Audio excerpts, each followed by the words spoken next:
Driving out of the blocks. Driving out of the blocks. No, you have to drive out of the blocks really in any race. I've even seen the 400 hurdlers say that they have to push out of the blocks. And for the 100 hurdlers, you have to build up that power very soon in the race. For me, sometimes my first step can be my problem, and I'm working on that for this year, so don't you worry about it. But my first step, sometimes I'll step on the line. If you find yourself stepping on the line, that's a problem just immediately. That means that you did not use your back block at all, and that is the issue that I've had. So you have to push, and you have to get your leg up. So it needs to go up, and you need to, so if you're finding yourself doing like this, that's a problem. It needs to be drive to the hurdle. So you really need to make sure that you're using your blocks. So your feet need to be pushing and touching the blocks when you get in the set position. From the blocks to the first hurdle, describe how you run that. Yes, how you run from the blocks to the first hurdle, trying to have me give away my new secrets, but I won't do it. No, I want everyone to be at their best. So you're pushing out the blocks, and when you get to the hurdle, you need to become a hurdler. Because at first you were a sprinter, now you're becoming a hurdler. You need to get into your hurdle mentality. Not what everyone else is doing, they may need to execute it differently. Figure out what you and your coach have said that you need to do for your adjustments to the first hurdle. For me, I need to become a hurdler, and I have to make sure that my arms are right in position to do a pitch and to bring it right back. So my step needs to be, I think it's maybe like 7 steps, if you count like this, away from the hurdle. So, if you do that, then that should put you properly in the right place.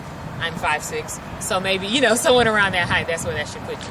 So when you said you become a hurdler, it sounds like it's a lot with your arm, with your arm carriage. Mm-hmm. Yes, it is, definitely. Because as a sprinter, you just pretty much stay here, but you need to think about how far back your arm has to go and how far your trail arm has to go and how far ahead your lead arm needs to go. And then it needs to come down and cut your trail leg. Cutting down on your trail leg. So a lot of people, you get wild here. So you go over the top, and then you're like this. It can't be this way. It needs to bring it down. Whenever you get to the first hurdle, that's going to set the rhythm for your race.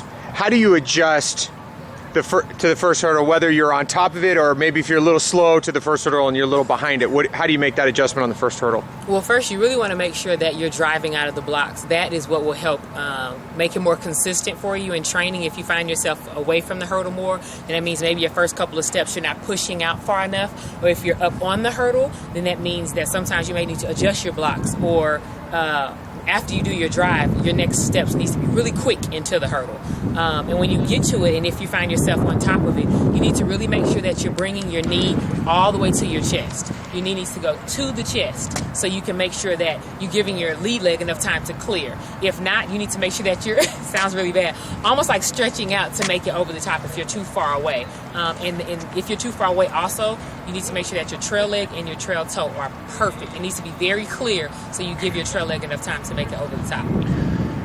Have you ever had to make an adjustment in a race with the trail leg?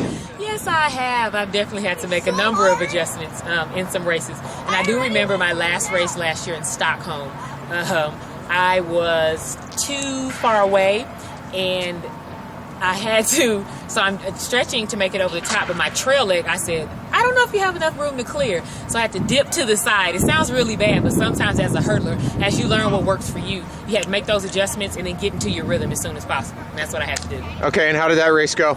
I won with a 12:58. So that was, I thought that was pretty good to end the season with a big mistake in the race in a 58. So. All right, so the start is something that has always been a challenge for you, and how do you drive that back leg out to get it down to get that race going? Right. Well, first you have to make sure something that's really big, and I think I was someone that didn't do it. I didn't know that my back foot didn't go all the way on the block. So, like from the side view, it was literally like this when I got in the set position. So when they said set, I was just here. So when the gun went off, my first move was here and then forward.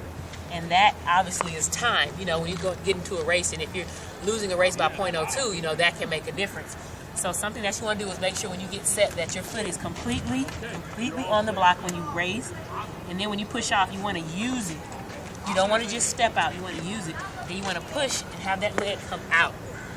You don't want to just step, because sometimes people just have it there and they just kind of step here. And that's what I've done a lot in the past.